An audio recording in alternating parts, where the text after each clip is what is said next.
राजनीतिक नहीं है भाई, महारानी को क्यों लेके आए? अगर बॉबी पवार जी यहाँ आए तो आप महारानी को सोच रहे हैं? देखिए आप ये परिवार की बात करो,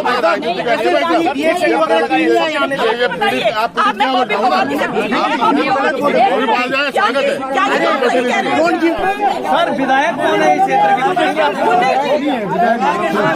मुनीर जी है, मुनीर जी किस पार्टी के हैं? करेंगे तो फिर गोरखा समाज करेगा। अगर आप यहाँ कोई पार्टी नहीं आई है, हम करेंगे, हमें नहीं चाहिए आपको मीडिया। आप पार्टी कहाँ से ला रहे हो?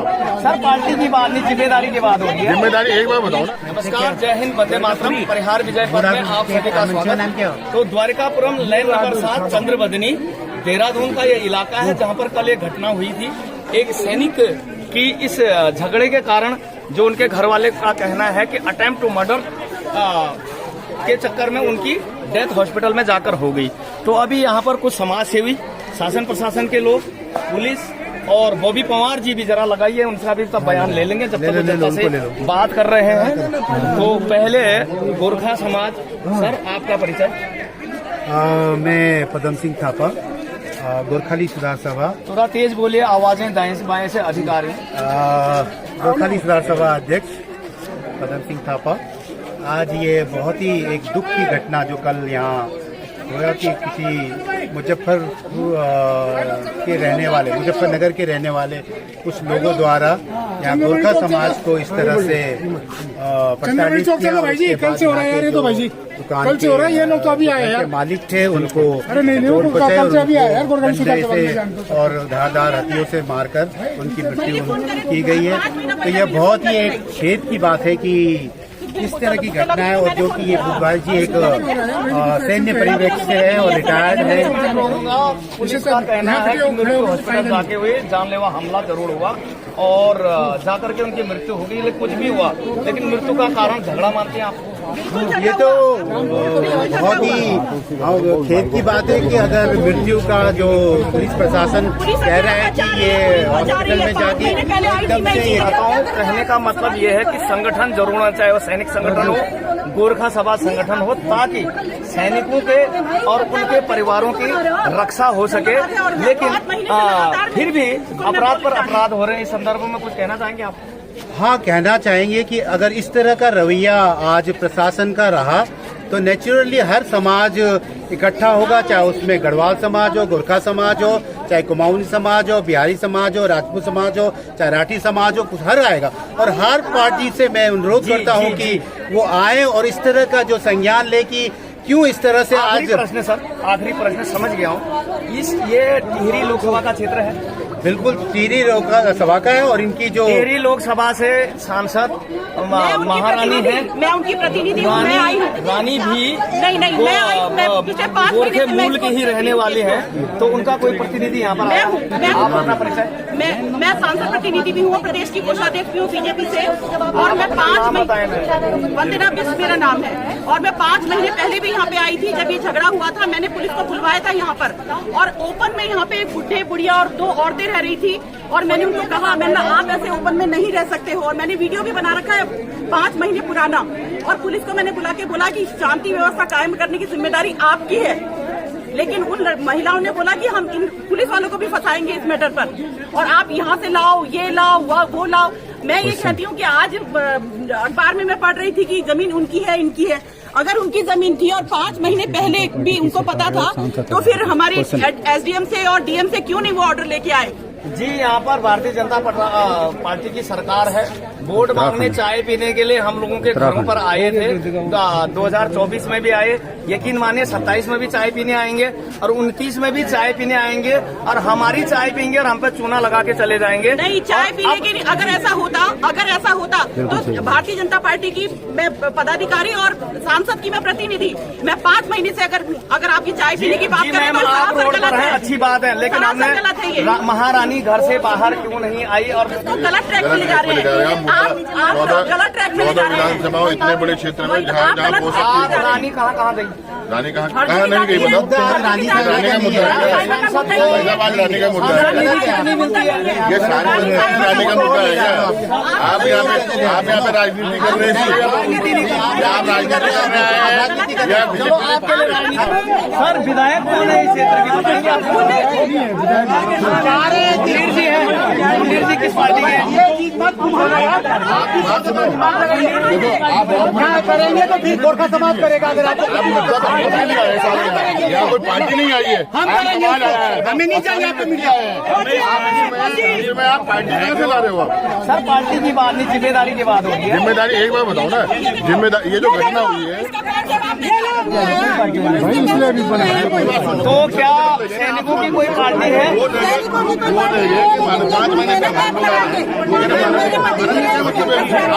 तो और सेनानी क्या न्याय के लिए आ नहीं सकती सैनिक के लिए?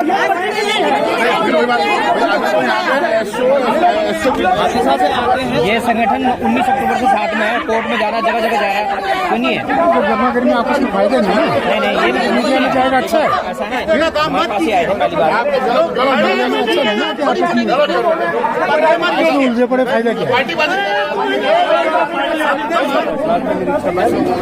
क्या हुआ वो नहीं एफआईआर कहते किसे? पुलिस तो सूर्य आ रही है। एक पुलिस वाले से क्या मैं सवाल नहीं कह सकता हूँ कि एफआईआर कहते किसे हैं कि जनता जाने? लगाओ ऊपर हुआ वो मैंने नहीं पूछा, मैंने जनता की जागरूकता के लिए इन नौयुवाओं की तरफ लगाइए। नौयुवाओं की जानकारी के लिए एक प्रश्न पूछा था कि व्हाट इज एफआईआर? एफआईआर कहते किसे है? सीआरपी किसे कहा जाए? आईपीसी किसे कहा जाए? मेरा प्रश्न वो था कि जब एक फरियादी फरियाद लेके जाता है और वो अपनी फर्स्ट इन्वेस्टिगेशन रिपोर्ट देता है तो उसमें सबसे पहले फरियादी जो अपीलकर्ता का नाम, जिसके विरुद्ध वो शिकायत कर रहा उसका नाम, वारदात का समय, जगह और अन्य कोई अगर उसमें एविडेंस है तो उस प्रूफ के एक पत्र को, एक फॉर्म को एफआईआर कहते हैं। प्रतिवादी पक्ष उसके विपक्ष में जो और आईपीसी की धारा के तहत उचित धाराओं के तहत मुकदमा दर्ज किया जाता है। ये मुझे बताना पड़ रहा है, वो बताने से इनकार कर रहे हैं। क्या अभी भी मैं सही हूँ या गलत हूँ? दूसरा, जब प्रतिवादी आज के लिए प्रतिवादी माने जो ये यहाँ पर जिनका मकान था वो उनने टूटा, वो जब अपील करेंगे उसको कहते हैं CrPC, counter report of panel of Indian panel code का जो काउंटर रिपोर्ट जो प्रतिवादी माना कि आपने मुझ पर केस लगाया, उसको कहेंगे आईपीसी की धाराओं के तहत मुकदमा दर्ज। अब आप उसको काउंटर करने के लिए जो भी करोगे उसको कहते हैं सीआरपीसी। मेरा सिर्फ इतना जानने का मतलब था, जो बताना किसी ने मुनासिब नहीं समझा और यहाँ पर वाद विवाद हो जाता है हर एक बातों का, मुद्दे का। लेकिन पूर्व सैनिकों के साथ है, पूछे जाने के लिए सांसद, प्रतिनिधि, जनप्रतिनिधि, पार्षद कहाँ और क्या किस प्रकार से सैनिकों की मदद करते हैं, उस बात पर सभी भड़क गए थे। आपने वीडियो देखा, सच सुनना कोई नहीं चाहता है।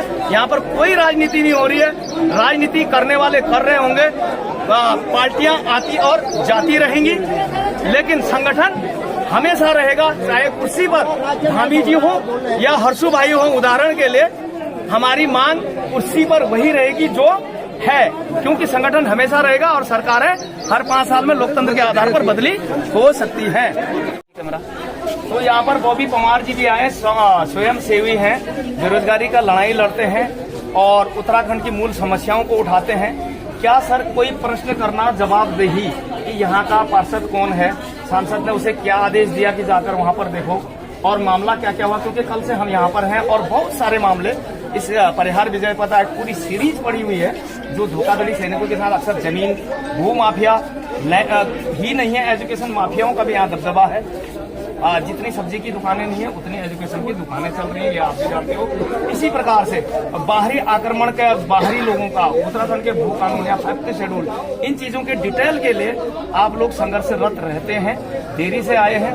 लेकिन जब मैंने सही प्रश्न पूछा कि who is responsible for this area particular, who is the sansad of this particular zone of Tehri Garhwal, तो क्या सबके सब कैमरे पर मेरे पर इस पर भिड़ गए? अगर साथीगढ़ मेरे नहीं होते तो क्या मार डालोगे पत्रकार को?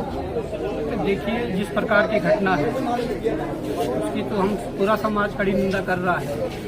और आप लोगों का धन्यवाद कि आप लोग कल से यहाँ पर खड़े हैं, आप उनको न्याय दिलाने के लिए किसी भी रूप में एक समाज से भी एक समाज से भी अपने आप को यहाँ खड़ा करके परिवार को ढांढस बांध के उनकी न्याय की लड़ाई लड़ सकता है। एक पत्रकार न्याय की लड़ाई लड़ सकता है, तमाम प्रकार के जनप्रतिनिधि और न्याय की लड़ाई लड़ सकते हैं, वो बात अलग है। पर अभी जिस प्रकार का माहौल है, तो मैं ये कहना चाहूंगा कि हमारी प्राथमिकता परिवार को न्याय दिलाने की होनी चाहिए। उसी के लिए कल से आए हैं, वीडियोज भी बनाया। सबसे बड़ी बात है, सुनो, सबसे बड़ी बात यह है कि जब परिवार पिछले 5 महीने से कहीं ना कहीं पीड़ित है, उनके साथ 5 महीनों से उनके साथ इस प्रकार की चीजें हो रही है, तो जहाँ जहाँ परिवार ने अभी तक शिकायतें दी है, वो चौकी थाने से लेकर एसपी एसएसपी तक, जहाँ तक भी इन्होंने शिकायतें दी है, अब हम सबका दायित्व बनता है, मीडिया का दायित्व बनता है कि उनके टेबल पर अपना कैमरा और अपने माइक रखकर पूछे कि अगर एसएसपी अजय सिंह को 5 महीने पहले बता दिया गया था कि इस प्रकार की चीजें हो रही है और अनहोनी हो सकती है, तो क्या इस अनहोनी होने का वो इंतजार कर रहे थे? व्हाट इज एफआईआर में क्या क्या चीजें शामिल होती? सीआरपी किसे कहते हैं और आईपीसी की धारा का थोड़ा जनता के बीच बताएं ताकि लोगों को जागरूकता हो। पहले वो मुझे बताना पड़ा जितना मुझे जानकारी थी, लेकिन उन्होंने कुछ भी नहीं बोला। तो फिर इस प्रकार जनता जागरूक कैसे होगी जब उन्हें ज्ञान ही नहीं होगा? वो घर से बाहर ही नहीं निकलेंगे और अपने अधिकारों की आवाज ही नहीं उठाएंगे। लेकिन सच्चाई और सही मार्गदर्शन जो देता है वो तो टारगेट हो जा रहा है ना यहाँ पर, जैसे यहाँ पर अभी आपने देखी है। देखिए चीजें, देखो इस माहौल में चीजें थोड़ा बहुत ऊपर नीचे हो जाती है। उस चीज का हम अगर संगठित होकर लड़ने आए हैं, तो कहीं ना कहीं हम लोगों को संगठित होकर लड़ना चाहिए। थोड़ी चीजें ऊपर नीचे हो जाती है, इसमें किसी को भी बहुत बुरा मानने की जरूरत नहीं है। चीजें जब ज्यादा लोग होते हैं, ज्यादा बर्तन होते हैं, तो आपस में थोड़ा बहुत टकराते ही है। इसमें कोई ऐसी बात नहीं है। महत्वपूर्ण हमारे लिए है कि किस प्रकार से परिवार को न्याय मिल सके। तो ये थे बॉबी पंवार जी, ये जौनसार क्षेत्र से आते हैं और गरीबों के हक के लिए इनके बेरोजगार संघ की लड़ाइयाँ लड़ते हैं। और अभी के लिए इतना ही कहेंगे। और ये घर वीर बहादुर थापा जी का है। इसके बगल पर विवादित जमीन जिसका ये सील टुकड़ा हटा दिया गया है, तो बता रहे हैं कि कोऑर्डिनेशन हॉस्पिटल है सर, कोऑर्डिनेशन हॉस्पिटल में भी है और अभी डेड बॉडी आएगी। तो सैनिक इंतजार सिर्फ इस बात का करें उनको उचित न्याय मिले, मुआवजा मिले और एक सैनिक होने के नाते उन्हें रीत दी जाए, जैसा कि गौरव सेनानी संगठन हर सैनिक की मृत्यु पर करता है और उनको शहीदों जैसा सम्मान दें। सर, इसके अतिरिक्त आप अपना परिचय देंगे सर? मैं प्रताप सिंह गढ़िया हूँ जी। मेरे नाम राशि हो सबसे अच्छी बात नाम है और आर्मी बैकग्राउंड मेरा है और हम भी उसी उद्देश्य से यहाँ पर एकत्रित हुए हैं। जब हमें भी इसका कल फेसबुक के माध्यम से ये पता चला कि मतलब इस प्रकार की घटना एक फौजी के साथ हो गई है, तो हम अपनी उससे स्वेच्छा से इसमें आए कि मतलब सरकार के द्वारा अभी इससे पहले मैं बोलना चाहूँगा, इससे पहले अभी 6 नंबर पुलिया में रवि बडोला हत्याकांड हुआ था और वो सेम बाहर के लोगों ने इस प्रकार से इस हत्या को अंजाम दिया था। तो उसमें क्या हुआ? थोड़ा पीछे ले जाएं सर आपको। हाँ, सुसवा नदी का किनारा पूरा एक मेमोरियल बनाई थी फौजी की, उसे वन विभाग और राजस्व ने कहा ये हमारा और हटा दिया, लेकिन धड़ेले से वहाँ पर प्लॉटिंग हो रही है। रविंद्र थापा के मकान पे कब्जा कर लिया। बासु थापा का तो घर नक्ता नबूद ही कर दिया। और हर्रावाला की जो पिछले साल की बात है, तो मानसिंह साहब के घर पर बिल्कुल गैंगस्टर वार कर दिया, जो वीडियोज आपने कई बार देखे होंगे। तो ये पहली घटना नहीं, अब आप आगे बोलिए। ये पहली घटना नहीं है, इस प्रकार की घटनाएं लगातार अभी मतलब 1 महीने के अंदर जो है ना इस प्रकार की घटनाएं चल रही है। आपने इसके बाद रविंदर उसका देखा होगा कि उसमें भी इसी प्रकार की पुलिस ने सर, सिंपल क्वेश्चन, अपराध की फसल का जन्मदाता कौन है? Who is the farmer of this criminal harvest? जन्मदाता वो है कि मतलब सरकार, मेरी बोलते तो सरकार है, सरकार अगर सख्त वो ले, सख्त निर्णय ले तो कोई भी अपराध नहीं हो सकता है। और दूसरी जनता को मैं दूंगा, क्योंकि जनता सरकार जो जनता जब इस प्रकार की कोई निर्मम हत्या हो रही हो उसमें आवाज नहीं उठा रही। अगर आवाज उठाए और सरकार इसमें कड़ा फैसला ले, अगर मैं इसीलिए कह रहा हूँ पिछले उसका बता, अगर सरकार कड़ा फैसला लेती तो ये आज इस प्रकार का वो नहीं होता। ये लोग मुजफ्फरनगर से आकर के यहाँ हत्या कर दे रहे हैं, यहाँ हत्या कर देते हैं। तो कहने का मतलब उत्तराखंडी शिव शंभू भोलेनाथ का कैलाश पर्वत के रहने वाला, देवभूमि के रहने वाला भी कहीं न कहीं देश के अन्य हिस्सों में रहता है, क्या ऐसा ही अपराध करता है या ईमानदारी से काम करता है? अगर इस प्रकार का अपराध उत्तराखंडी करता तो बाहरी राज्यों से लोगों का इस प्रकार का दुस्साहस नहीं होता। यानी कि जरूरत से ज्यादा शरीफ और गांधीवाद, क्या अब हमें छोड़ना पड़ेगा सर? बिल्कुल, आपका मैं बहुत देर से मैं सुन रहा था। पहले तो मैं अपना परिचय दे दूं, मैं भी एक सैनिक हूँ और लगभग पूरे 30 साल नौकरी करने के बाद मैं सेवानिवृत्त हुआ। मैं आपको एक चीज का सबसे पहले विडम्बना ये देता हूँ, जो आपने सवाल हमारे गड़िया जी से बताया था और गड़िया जी ने मुझे आज ये घटना से अवगत कराया, मैं यहाँ पहुँचा हूँ। जो आपने सवाल किया है कि इस अपराध का अपराधी, इस अपराध के दोषी कौन है, इस अपराध के अपराधी और इस अपराध के दोषी है सरकार, और सरकार को बनाने वाली, सरकार को चुनने वाली हमारी जनता। तो ये जो उन्होंने संक्षेप में नहीं बताया, मैं बता देता हूँ। आज आप देख रहे हैं कि जितने कार्रवाई होती है, आप अपने 10 गुना आपने गिनाए हैं, लेकिन सरकार पर जब आपके जो शासन के चौथा स्तंभ आपसे असर नहीं पड़ता, तो आम जनता से कैसे असर पड़ता? जी बिल्कुल। अब एक थोड़ा आगे बढ़ूं, रवि पडोला का केस उन्होंने भी लिया था। रवि पडोला के केस में शांतिपूर्वक हम वहां पर चल रहे थे, तो इन्होंने करीब 13-14 लोगों को बंद कर उनमें 50 धाराएं लगा देते हैं। आप अमूमन देखते हैं कि ऐसी धाराएं तो गौरव सेनानियों पे बतेरी लगी हैं। मैं नाम लेना नहीं चाहता हूं। तो मैं जब हमने सवाल पूछा प्रतिनिधियों से, उनने लॉ एंड ऑर्डर मेंटेन का केस लगाकर वही है। तो सरकार इस प्रकार से हमारा दमन कर रही है। अब इसका जो मूल कारण है, जो हम पीछे से बिल्कुल गांधीवादी बने हुए हैं, चुपचाप खड़े हैं, हमने कब से अपना मूल निवास 1950 मांग रहे हैं, भू कानून मांग रहे हैं। शायद अगर सरकार शुरू में जब बनी थी तब से इन बातों पर चिंतन करती, मंथन करती, तो आज ये नौबत नहीं देखने पड़ती। तो मैं अभी पूरे आम आह्वान को फिर से मैं जागरूक करता हूं और आपके माध्यम से ये संदेश देना चाहता हूं कि अभी भी एकजुट होकर के हमको अपना मूल निवास और भू कानून पर आना पड़ेगा, तभी इनसे हमको छूट मिल सकती है। नहीं तो आए दिन ये घटनाएं बढ़ती जा रहे हैं। 10 आपने गिना दिया और उससे भी 10 और हमारे पास है। कहने का मतलब है किसी को सांत्वना देने से, किसी को न्याय दिलाने से या किसी को मुआवजा दिलाने से, ये एक कैप्सूल की तरह है। बीमारी का संपूर्ण इलाज के लिए बीमारी की सर्जरी करनी पड़ेगी और वो सर्जरी है मूल निवास 1950 और भू कानून। इससे बीच में तो ये तो हम तो ठीक है सर, बेसिक विषय समझ गए कि बीमारी का समूल निशान फुल रिफॉर्म यानी रिवोल्यूशन, जिस प्रकार से उत्तराखंड बनते समय पहले लोगों ने बहुत बड़ा बलिदान दिया, शहादत दी, जागे। मैं ये नहीं कह रहा हूँ कि शहादत देनी पड़ेगी या हिंसा पर उतर आना पड़ेगा, कम से कम जागरूक तो रह ही सकते हैं। तो ये है, फिर से बता रहा हूँ, वीर बहादुर सिंह जी का यानी कि वीर बहादुर इस दुनिया में रहे नहीं, कोरोनेशन हॉस्पिटल में है। उनकी डेड बॉडी तब जब आएगी तो शहीद उनको फिर से सम्मान देंगे। तो यहाँ पर आज फिर से, कल का वीडियो आपने देख लिया, यहाँ पर आए थे शहीद के सम्मान में। सर पैनोली जी, एक छोटा प्रश्न पूछ सकता हूँ? अंकिता हत्याकांड में 24 घंटे के अंदर बिल्डिंग गिरा दी जाती है। भारद्वाज बंधुओं के अवैध अतिक्रमण की अभी जांच ही चल रही है। एक बाजार में 2 भाव हैं या नहीं? बिल्कुल है, एक बाजार में 2 भाव नहीं है। आपको पता है इस घर के अंदर बंदा बैठा हुआ है, उसको फिर भी गिरफ्तार नहीं कर रहे। पब्लिक पुलिस आकर के पुलिस संरक्षण में घर बन रहा है। डिमांड ये जो मालिक है, क्योंकि सारा देश का सिस्टम ही जब भ्रष्टाचार में लिप्त है तो पुलिस वाला कैसे सही हो सकता है? सर, इसे योगी स्टाइल कैसे मान ले? किसने बोला योगी स्टाइल है? योगी स्टाइल कब था यार? उनको योगी स्टाइल में तो सर एक मात्र भी नहीं है, उसके अंदर इतने गुण भी नहीं है। और मैं साहब से बोला अगर यही हाल रहा है ना सर, तो एक दिन देखना पूरे प्रदेश को ये वालों के पास भेज देंगे, पूरे प्रदेश को।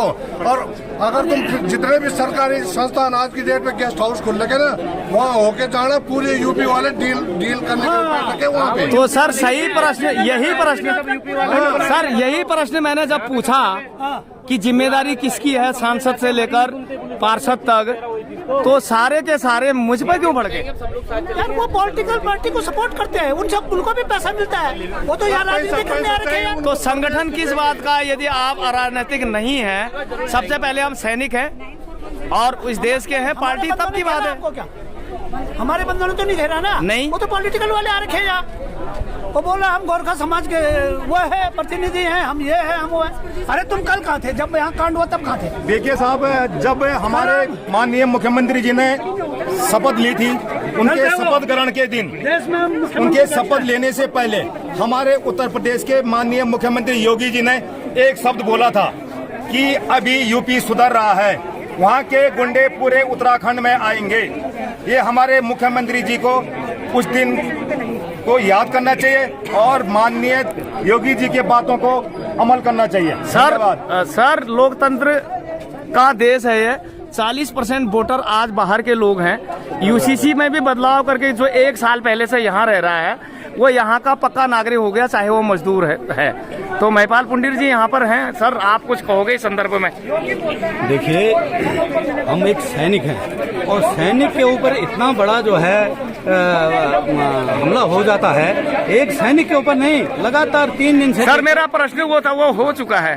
क्या वोट बैंक के लिए 40% वोटर आज बाहर के हो चुके हैं? यूसीसी में बदलाव से उनको स्थायी नागरिक भी बना दिया है। बिल्कुल है, बिल्कुल। हमें फ्लैट नहीं है, बाहर के लोगों को फ्लैट मिल रहा कानपुर से। तो जब फ्लैट मिले हैं तो संरक्षण भी देंगे या नहीं? फ्लैट में फ्लैट नहीं मिला हम लोग को 40 साल से। सुनो सर, बाहर के लोग सुनो, आपका जो सवाल है वो बहुत ही गंभीर सवाल और इस विषय पर बहुत बार चर्चा हो गई है और मैं आपके सवाल के सपोर्ट में ही कई बार इसका विरोध कर चुका हूं। यूसीसी हमारे उत्तराखंड के लिए बहुत घातक है और घातक है। इसको किसी भी मामले में लागू नहीं होना चाहिए। इसके लिए हमने हर जगह इसकी आवाज उठाई है। इसकी वजह जो आप बता रहे हैं कि सिर्फ 40% वोट के लिए धामी ने अपनी पीठ थपथपाते हुए सब देश में पहला राज्य ये है जो यूसीसी लागू करते हैं। लेकिन यूसीसी के नियमों को, यूसीसी के परिविजनों को जनता को नहीं बताया गया है। जिस दिन जनता यूसीसी के असली मायनों को समझ लेगी उस दिन इसका खुद विरोध करेगी। और आज भी वक्त है यूसीसी को लागू होने से पहले रोका जाए। एक और बड़ा धोखा मैं जो आपको समझाना चाहता हूँ, यूसीसी की किताब पहले बन जाती है और राष्ट्रपति से उसका अप्रूवल मिल जाता है और उसके बाद उसके लिए अब समितियां बैठ रही हैं कि वो कैसा होना चाहिए और क्या होना चाहिए। ऐसा कभी होता है? कानून पहले बन जाए और कानून के अंदर क्या चीज लागू हो उसके लिए बाद में चर्चा हो। और आज जो समितियां बनी हुई हैं, क्या उस समिति में कोई पहाड़ी आदमी, कोई उत्तराखंड का आदमी है? नहीं है। सर आपको जी सुन लिया। तो भोलेनाथ के वक्त, भोलेनाथ का शिव महीना चल रहा, सावन शिव जी का है और 14 रत्न उसमें से निकले, अपना अपना हिस्सा लेके सब सरक लिए। अब जब विश्व कालकूट विष पीने की बारी आई तो आइए भोलेनाथ आप और सर्प लोग मिलकर इसको ग्रहण करें। तो क्या हम ज्यादा ही भोले नहीं है जिस वजह से आप बता रहे कि ऐसा हो गया? बिल्कुल भोले हैं। इस बात को समझा कर सकते। भोले ने पहले भी बताया, भोले आज भी बता रहा है। लेकिन बात तो सिर्फ है कि उसके भक्त कैसे समझते हैं। कुछ भक्त उस विष को जो पी रहे हैं वो बोल रहे हैं ये विष नहीं अमृत है, और कुछ लोगों को पता है अभी तो अमृत जैसे लग रहा है लेकिन आने वाले टाइम में ये भयावह विष है। जी अमृत तो पीने वाले पी गए और विष आपके हिस्से में छोड़ गए। क्या ऐसा है या फिर हम इतने ही भोले हो गए हैं, कुछ ज्यादा ही भोले हो गए जब से हमारा नाम भोलेनाथ के नाम पर हुआ? शिव शंभू कैलाशपति का त्योहार चल रहा है। इसी सावन में समुद्र मंथन हुआ था हमारे पुराणों के मुताबिक। तो इतना भी भोले ना ही बनिए कि आपका इस प्रकार से शोषण किया जाए। आखिरी प्रश्न, क्या हम मानसिक तौर से आज आजाद हैं या फिर हमारे दिमाग आज भी गुलामों जैसा है? जब यदि जनता जाग गई तो वही होगा जो आप कह रहे हैं, लेकिन आखिर हम जागेंगे कब? क्या हमारा जमीर कब जागेगा जिससे हमें केंद्र से लेकर, राज्य से लेकर, स्थानीय क्षेत्र से लेकर उत्तराखंड की सुख सुविधाओं तक अपना अधिकार मिल सके? तो बने रहें विजय पथ के साथ और अपने कमेंट्स कमेंट बॉक्स में जरूर दें। नमस्कार, जय हिंद, वंदे मातरम।